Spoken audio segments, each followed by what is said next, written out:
जय जवान जय किसान दोस्तों, मैं धीरज कुमार आपके अपने यूट्यूब चैनल सर जी क्लासेस में स्वागत करता हूं।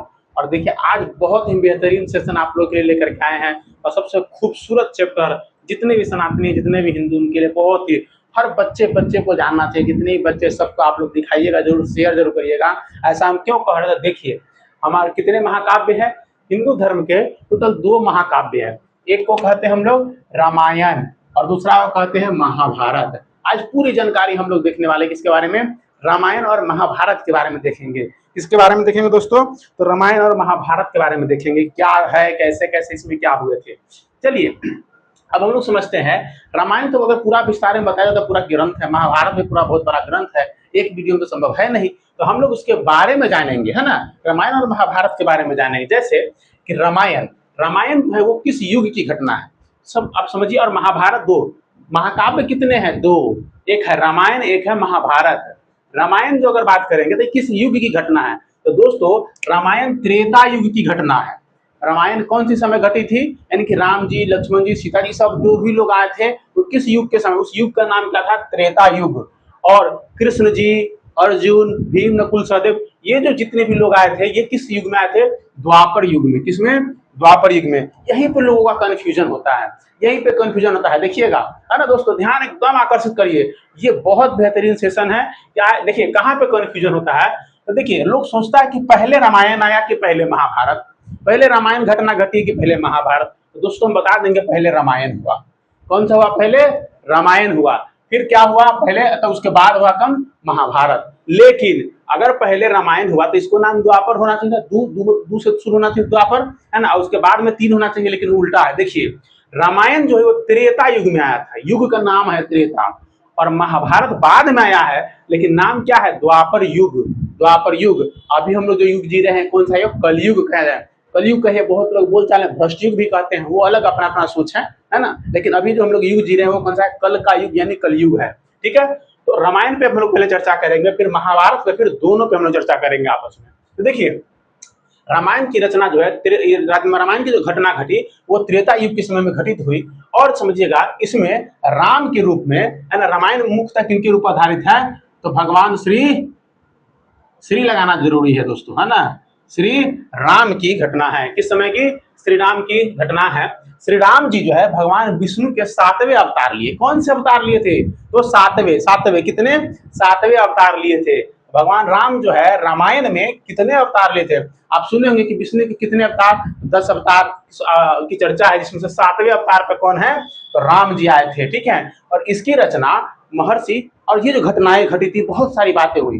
फिर धीरे धीरे धीरे इस घटना के बारे में लिखा किसने है, एक पुस्तक में उन्होंने लिख दिया जिनका नाम था महर्षि वाल्मीकि। कौन थे, महर्षि। देखिए महर्षि, ऋषि तो अलग होते हैं, ऋषि से भी थोड़ा सा और ऊपर होते हैं, उन्होंने कहते हैं महर्षि, यानी महर्षि वाल्मीकि ने क्या कहते हैं, इस घटना को पूरी अच्छी तरह से किताब में लिख दिए, जिसको हम लोग क्या कहते हैं, आजकल हम लोग रामायण बुक के नाम से जानते हैं, रामायण ग्रंथ के नाम से जानते हैं दोस्तों, और उन्हें हम लोग पढ़ते भी हैं।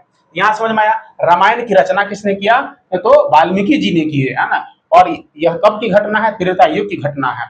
कौन अवतार लिए थे, विष्णु जी अवतार लिए थे। कितने नंबर के अवतार थे विष्णु जी का, 7वें नंबर का अवतार था, इसमें रामायण में। अब समझते हैं, प्रारंभ में जो है ना, इसमें यानी कि रामायण में 12,000 श्लोक था। कितना श्लोक था दोस्तों, 12,000 श्लोक था। लेकिन अब वर्तमान में कितने हो गए थे, हो चुके हैं 24,000। देखिए बहुत इतिहासकार या जो भी जो पढ़े लिखे लोग होते हैं, इसमें जो है आप पंडित लोग कहिए या जो भी इनके ऊपर जो भी ग्रंथ के ऊपर श्लोक या खोज करते हैं, उसमें श्लोक जो मिलते हैं उसको ऐड करते हुए चले जाते हैं।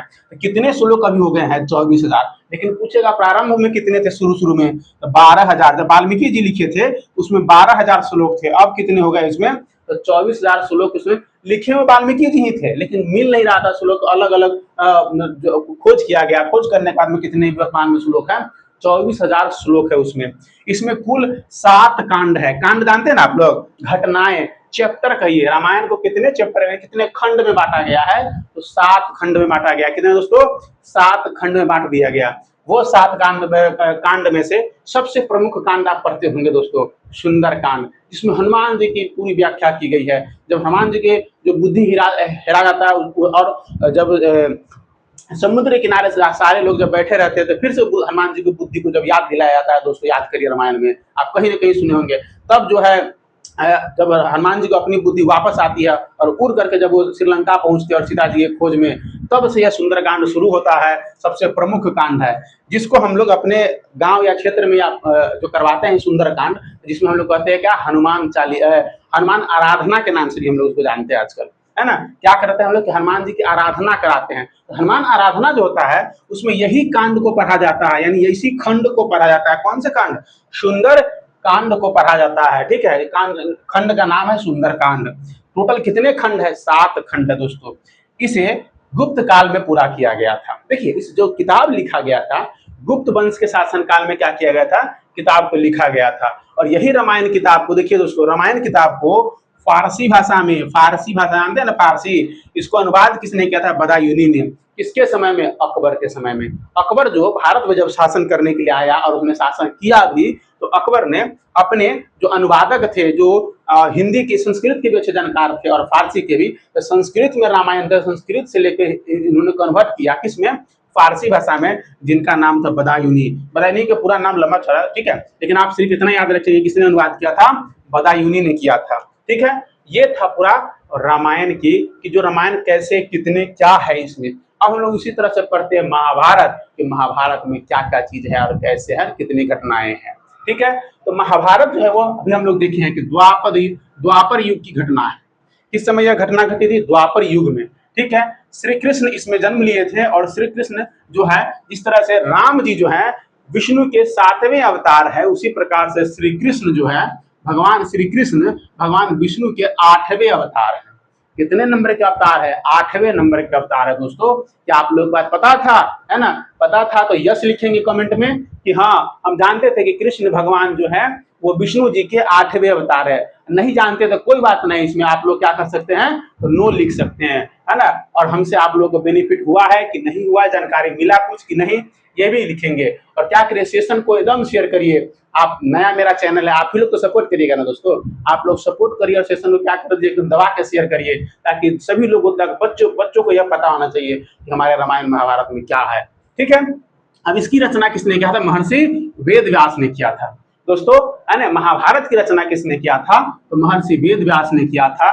प्रारंभ में इसका जो नाम था वो जय संहिता था। देखिए जब यह महाभारत हुआ, उसकी रचना, इसमें कृष्ण जी अवतार लिए, भगवान विष्णु जी अवतरित हुए श्री कृष्ण जी के रूप में, जो कि 8वें अवतार था। और इस सब जो घटनाएं घटे उसको एक बुक में, यानी कि ग्रंथ में लिखने का काम कौन किए? महर्षि वेद व्यास ने। और जब शुरू में जब लिखा गया तो उनको क्या कहा गया? लोग इनको जय संहिता बुलाता था। क्या?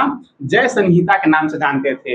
लेकिन बाद में फिर से महाभारत, और अभी भी वर्तमान में हम लोग क्या कहते हैं दोस्तों? महाभारत के नाम से जानते हैं। आगे बढ़ते हैं। प्रारंभ में इसमें कितने श्लोक थे? 8800, यानी 8800 श्लोक थे।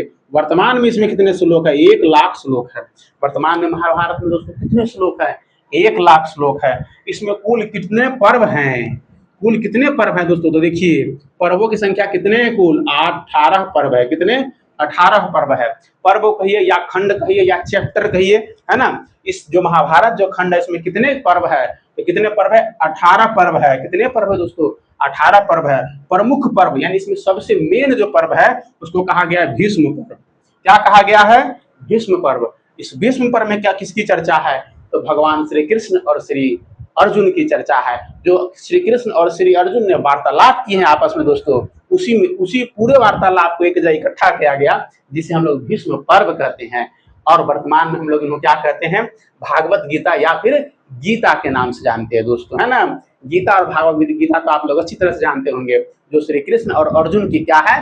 वार्तालाप की चर्चा उसमें की गई है। और वही जो है श्री भीष्म पर्व के नाम से जानते हैं। उसी बुक को पहले किस नाम से जानते थे? उस चैप्टर को किस चैप्टर से नाम से जानते हैं महाभारत में? भीष्म पर्व। भीष्म पर्व में किनकी चर्चा है? अर्जुन और श्री कृष्ण की वार्तालाप की चर्चा है दोस्तों, ठीक है। इस तरह से हम लोग समझे। और क्या समझिएगा, यही महाभारत को फिर से अकबर ने कहा कि महाभारत को भी अनुवाद करिए। तो बदायूनी ने महाभारत का भी अनुवाद किया था। किस भाषा में? तो फारसी भाषा में। महाभारत, रामायण दोनों को फारसी भाषा में अनुवाद करने का श्रेय किनको जाता है? तो बदायूनी को जाता है, ठीक है। करवाया किसने था? तो अकबर ने करवाए थे। आगे हम लोग बढ़ते हैं, दोनों में डिफरेंस समझते हैं दोस्तों। क्या एक बार दोनों में क्या करते हैं हम लोग, खटाखट खटाखट क्या करेंगे, डिफरेंस समझेंगे दोस्तों। तो देखिए, अगर हम लोग बात करेंगे, एक तरफ क्या है रामायण और एक तरफ क्या है महाभारत दोस्तों। रामायण में राम जी की कहानी, महाभारत में श्री कृष्ण जी की कहानी है। आगे बढ़ते, रामायण जो है त्रेता युग की घटना है, महाभारत द्वापर युग की घटना है। रामायण की रचना महर्षि वाल्मीकि ने की है और महाभारत की रचना महर्षि वेद व्यास ने किए हैं।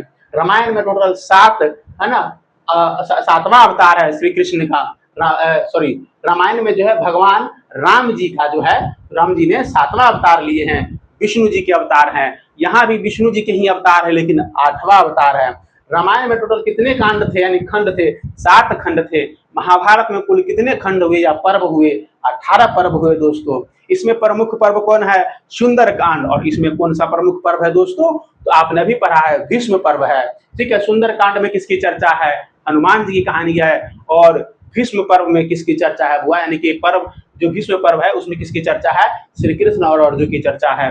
ये सारी बात क्या है तो आप नोट कर सकते हैं। प्रारंभ में इसमें कितने श्लोक थे, तो 12,000 श्लोक थे। इसमें कितने थे, 8800। रामायण में अब कितने हैं, 24,000। महाभारत में अब कितने हैं, तो 1,00,000 श्लोक है दोस्तों। और इस तरह से हमने पूरे आपको आज की क्लास में रामायण और महाभारत के बारे में कुछ छोटी सी जानकारी देने की कोशिश की है। अगर आप लोगों को अच्छा लगा हो तो क्या करिए, आप लोग शेयर करिए। और खास करके आप लोग अपने जो घर में बच्चे हैं उनको बताइए कि थोड़ा सा इसको 2 बार 3 बार क्या करो दोस्त, है ना, कि जो बेटा है बेटी उनको बोलिए कि देख लो और इसको याद करो कि हाँ कितने रामायण और महाभारत है। और हम कहेंगे कि रामायण और महाभारत कोई 2 ग्रंथ नहीं है दोस्तों। मेरा पर्सनली मानना है कि रामायण और महाभारत 2 ग्रंथ नहीं है ना, ये एक ही सिक्का के 2 पहलू है, एक है चित तो एक है पट। एक ही सिक्का के 2 पहलू है दोस्तों, एक चित तो एक पट है। रामायण सिखाता है कि क्या करना चाहिए और महाभारत सिखाता है कि क्या नहीं करना चाहिए। हमने थोड़ा थोड़ा दोनों को ज्ञान को इकट्ठा किया और हमें जैसा अनुभव लगा कि रामायण में बताया गया कि क्या करना चाहिए और महाभारत में क्या बताया गया है कि क्या नहीं करना चाहिए। अर्थात एक आध हम एग्जाम्पल देंगे।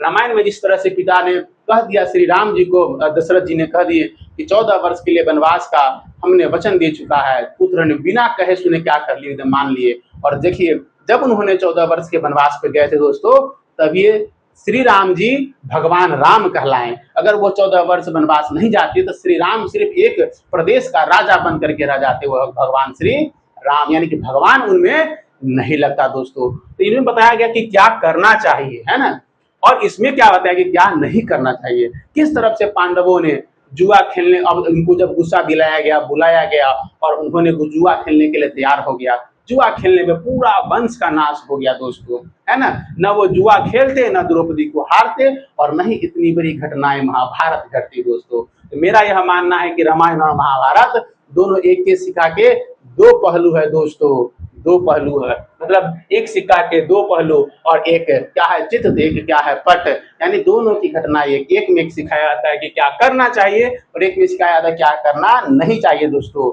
अब क्या करिए, आप लोग इसको नोट डाउन कर लीजिएगा जैसे ही हम साइड होंगे। जय हिंद दोस्तों। और आज तो बनता है जय श्री राम, जय श्री कृष्ण। धन्यवाद दोस्तों।